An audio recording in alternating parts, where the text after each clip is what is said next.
Before the rooster spoke, the shouting did. It cracked through the morning like a whip cutting air. "Get up, you dirty thief!" Feet stumbled across the floor. A wrapper barely tied. Hands searching for balance. Eyes still swollen from sleep. The madam stood tall, holding a golden necklace like it was a sword. "Where is the other one?" "I don't know," the girl whispered, voice shaking. "I swear." A slap came faster than the wind. "Swear to the spirits, not to me." The houseboy dragged her bag and flung it like rubbish. "She's not welcome here. No time to think. No time to cry." The iron gate opened with a screech and closed with a final, heartless click. Barefoot, she stood on sharp stones. The sun hadn't risen, but the world already judged her. Children watched from corners. A boy tugged his mother's wrapper. Did she really steal? An old woman shook her head. A girl with no mother always finds trouble. No one offered slippers. No one asked questions. The road stretched ahead like punishment. The house behind stood still, proud, untouched by shame. She turned around. One last time. Not to beg, not to speak, just to understand. Behind the curtain, two eyes watched. A smile.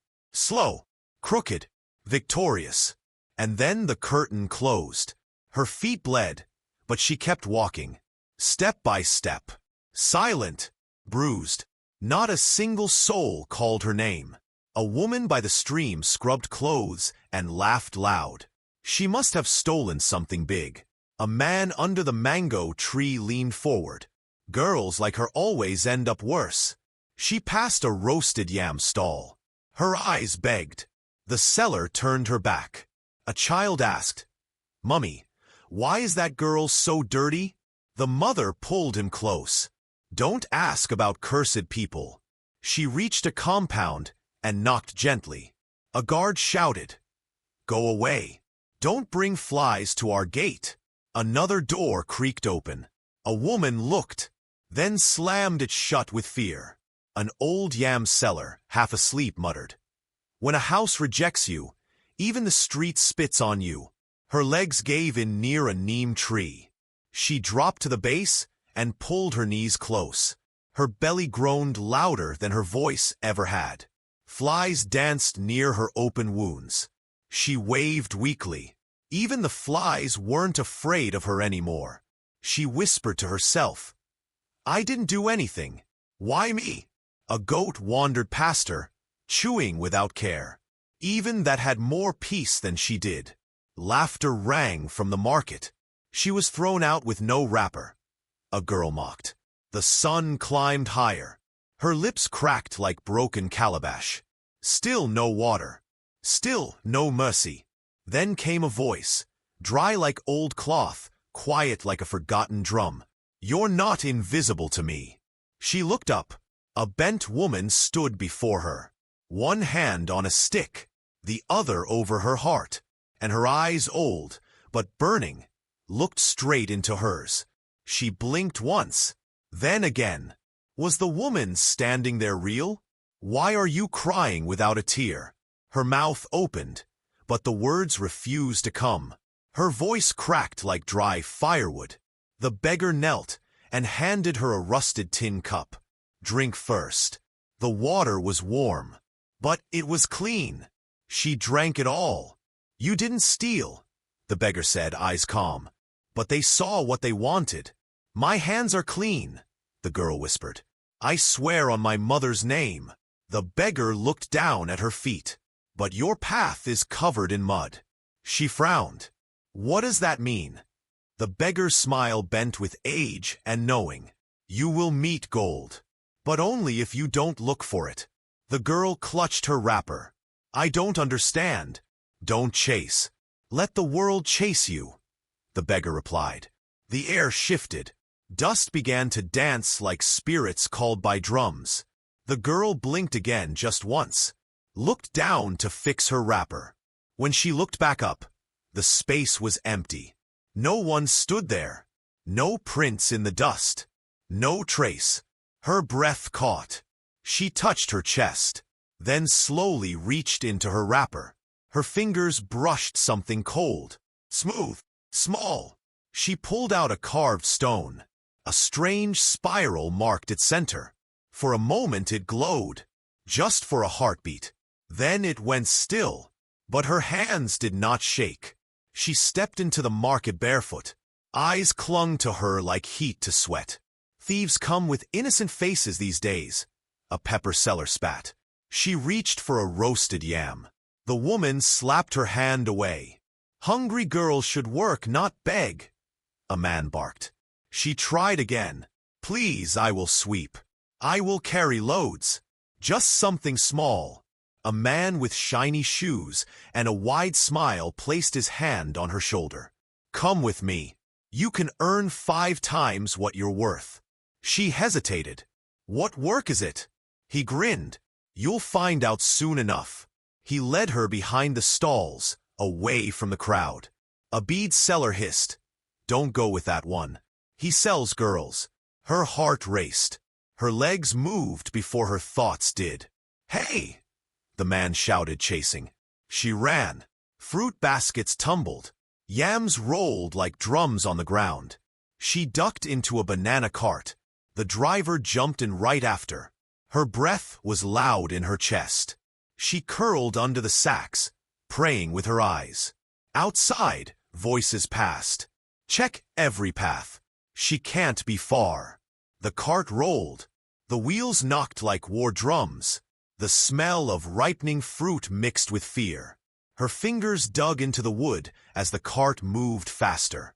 It finally slowed. The driver shouted in a polished voice. Delivery for the main house. She peeked through a tear in the cloth. A golden gate stood ahead, so tall it made the trees look shy. 2 guards in fine wrappers held long staffs. Behind the gate, a mansion stood, quiet, large, shining like a forgotten kingdom. She had never seen anything so big. She had no idea it was waiting for her. The banana cart stopped. She stayed low, breath locked in her chest. Outside, voices rose. Who left this cart open? A guard barked. The cloth was yanked back. A hand grabbed her hard. Who are you? Why are you hiding? She tried to answer. Her mouth moved, but fear held her words hostage. Another guard came running. She must be a thief. Throw her out. They pulled her toward the gate. Her feet dragged. Wait! The word came soft, but strong enough to silence boots. An old woman stood on the veranda. Her wrapper shimmered like early fire. Bring her here, she said. The guards hesitated, then obeyed. The girl knelt. The woman leaned forward. Eyes scanned her face like pages in a sacred book. Those eyes, she whispered. I've seen them before. She turned to the guards. She stays. No one touches her. But, madam, she trespassed. She came in a food cart. The woman raised one hand. That was enough. She looked at the girl again. Your spirit is familiar. Too familiar. The girl nodded once, though she didn't understand. The woman reached behind her and pulled out a folded wrapper. Clean, soft, untouched. She handed it to her. You may stay, but your mouth must stay closed. No questions. No noise. The girl bowed her head. Silence was not new. Silence had always been her shelter. She swept the marble floor with her head low, hands fast, eyes quiet. No one talked to her, but the mansion walls whispered. A kitchen girl said softly, "That one keeps secrets in her eyes." Another added, "She eats in silence, like she's not fully here." At night, when everyone slept, she polished the wooden stairs. In the pantry, 2 maids giggled. "You know he still cries at night?" The cook snapped, "Don't speak his name. It pulls bad spirits." She mouthed, "He?" But no one gave her an answer. The guards always skipped one hallway. The doors there were always locked. A cleaner passed by and whispered, "That's where his wife vanished." Vanished. The broom paused mid-air. Her breath caught.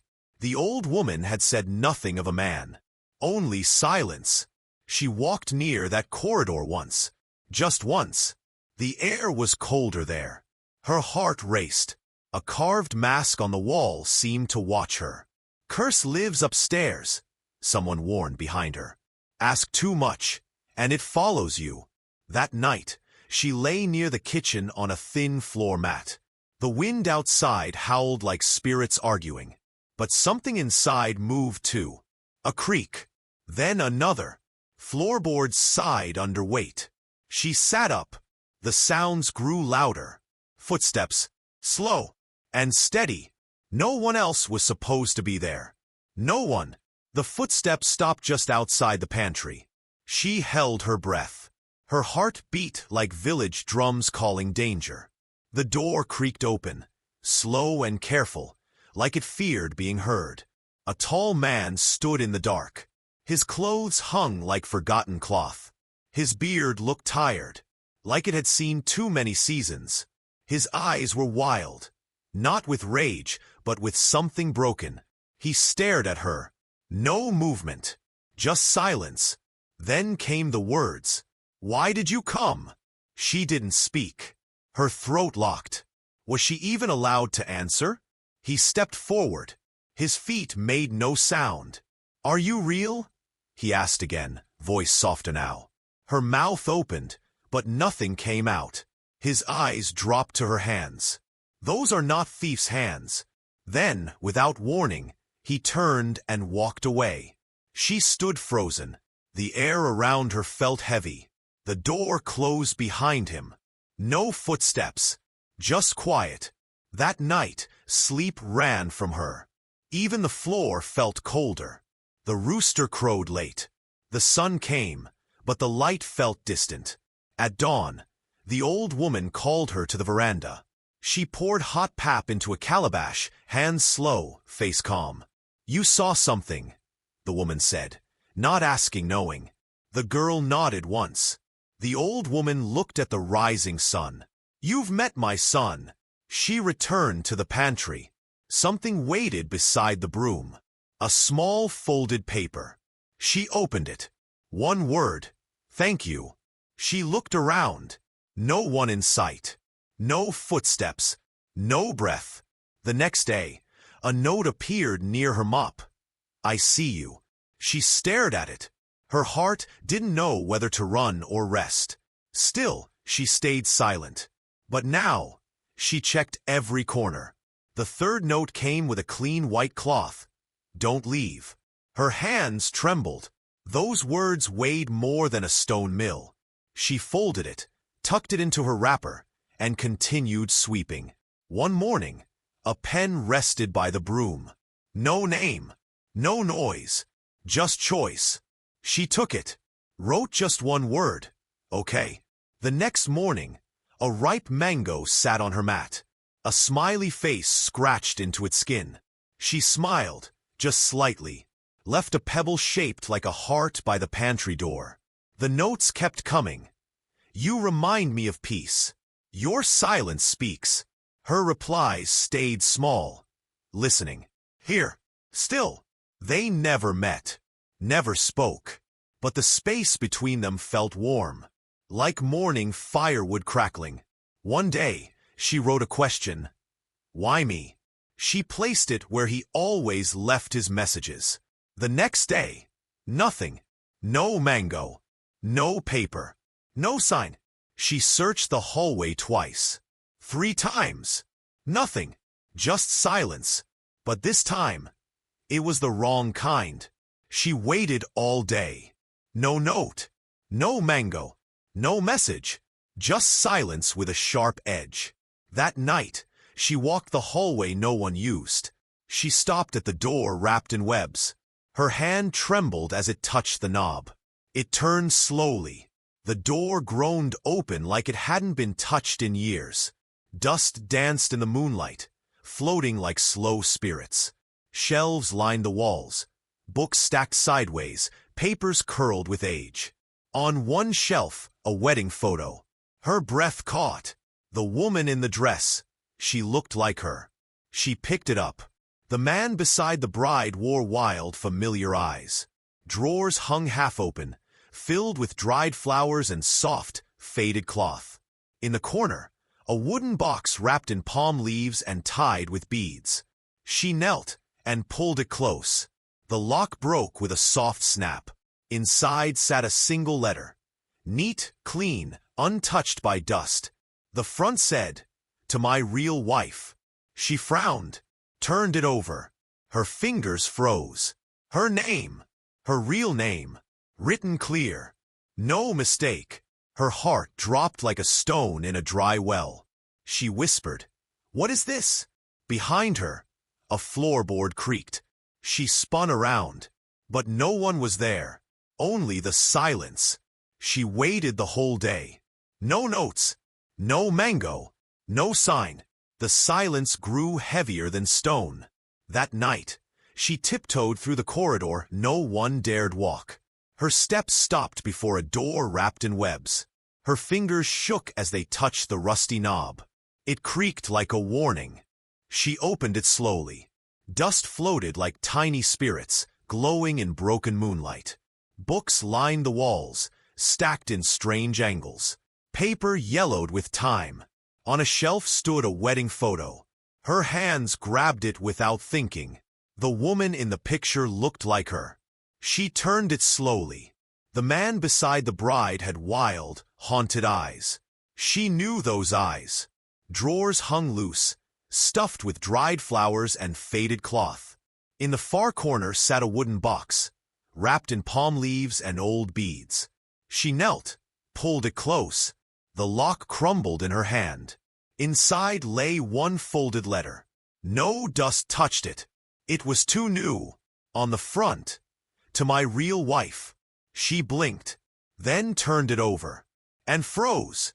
Her name, written clearly. Her real name. She gasped. The floor beneath her felt like it shifted. She whispered, "What is this?" Behind her, something moved. A floorboard creaked.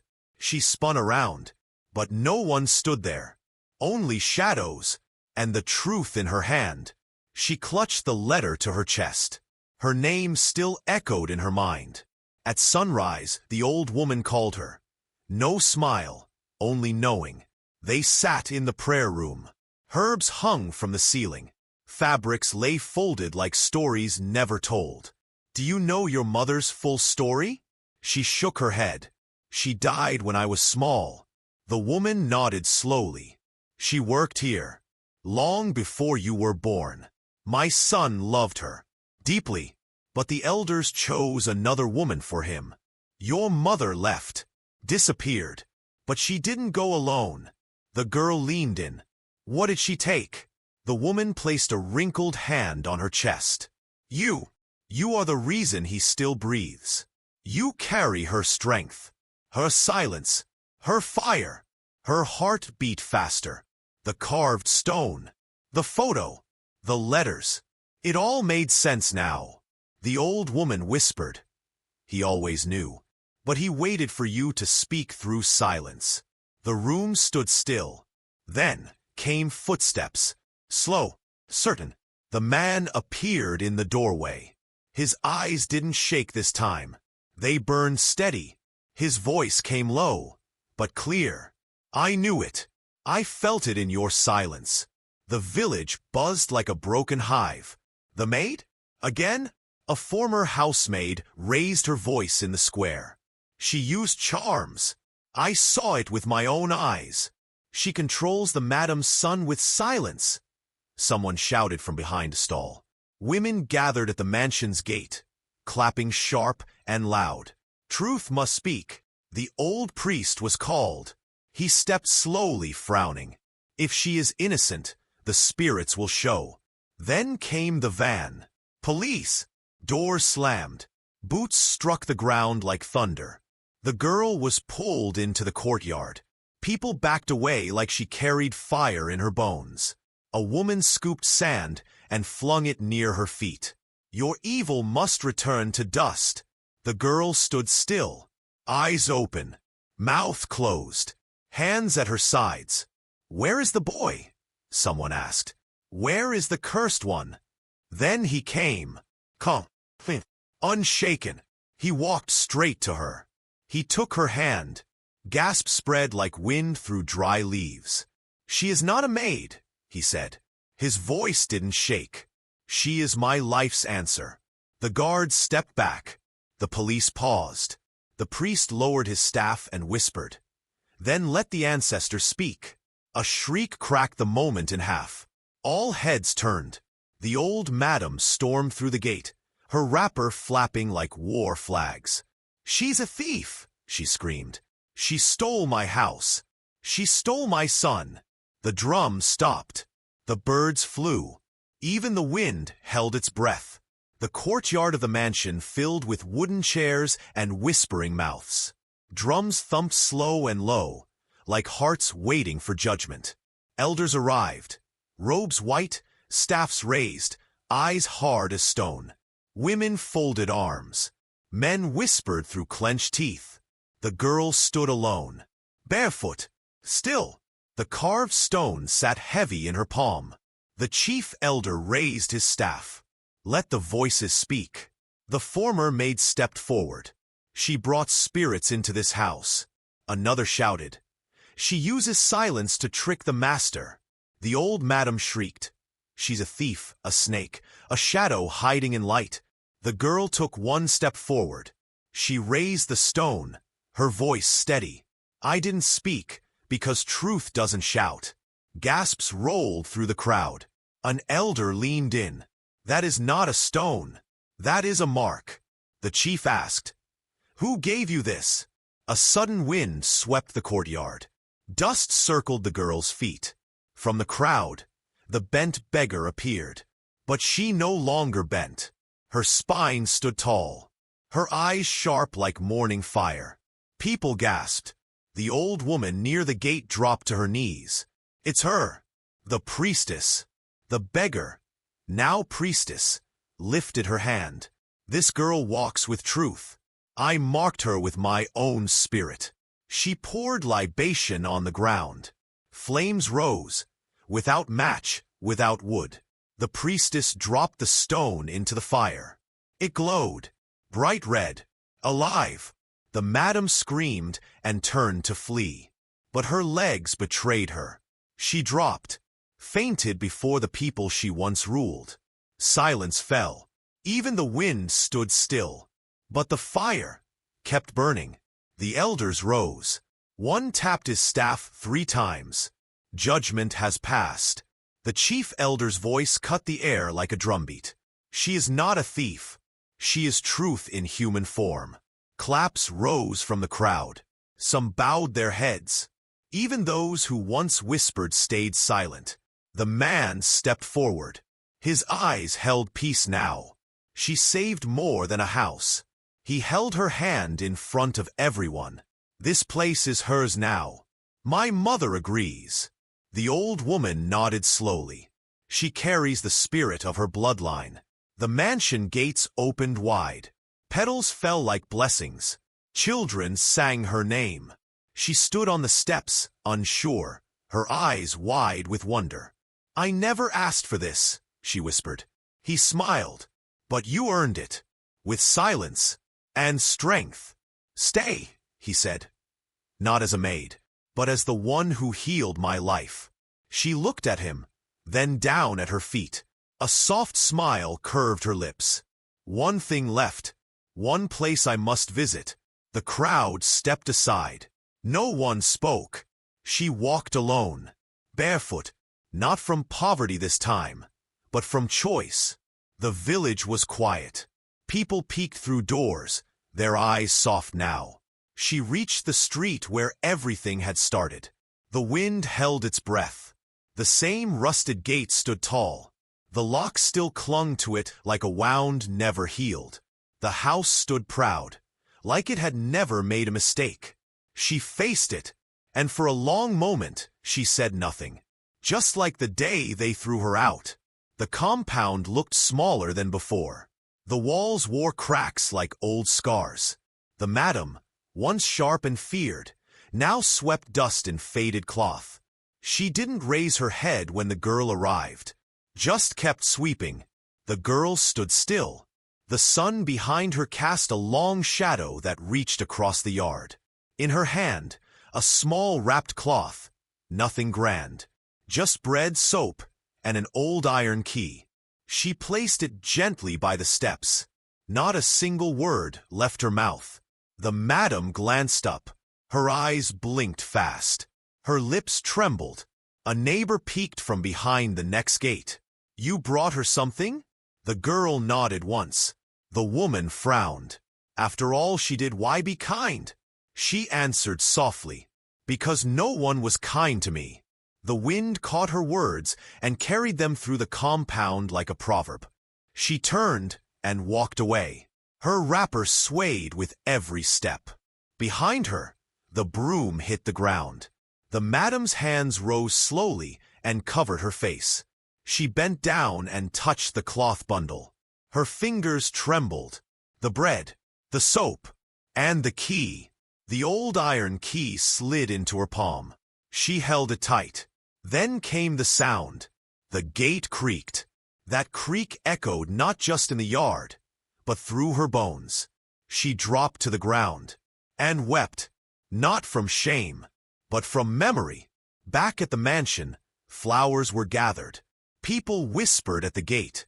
"They say a wedding is coming," a child giggled. "But with no drums?" "She was cursed," muttered an old woman. "But she broke it herself."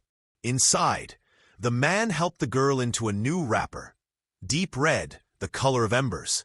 As she walked past, the staff bowed their heads. No one called her maid again.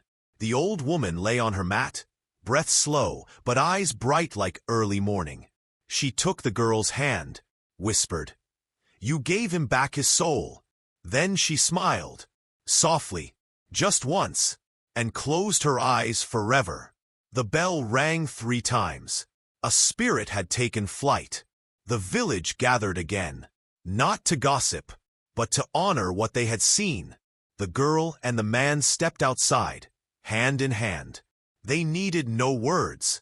Children danced beside them. Elders nodded slow, heads full of meaning. She wore no crown, carried no title, only the calm of someone who had walked through fire. A boy asked his father, "Is she a queen now?" The father replied, "No, she's something greater." They passed the old neem tree. At its base sat the carved stone, still glowing faintly. The drums started in the distance, quiet at first, then louder, like thunder rising from the bones of the earth. A griot stepped forward, voice strong. "They say she was a maid, but I say she was a flame."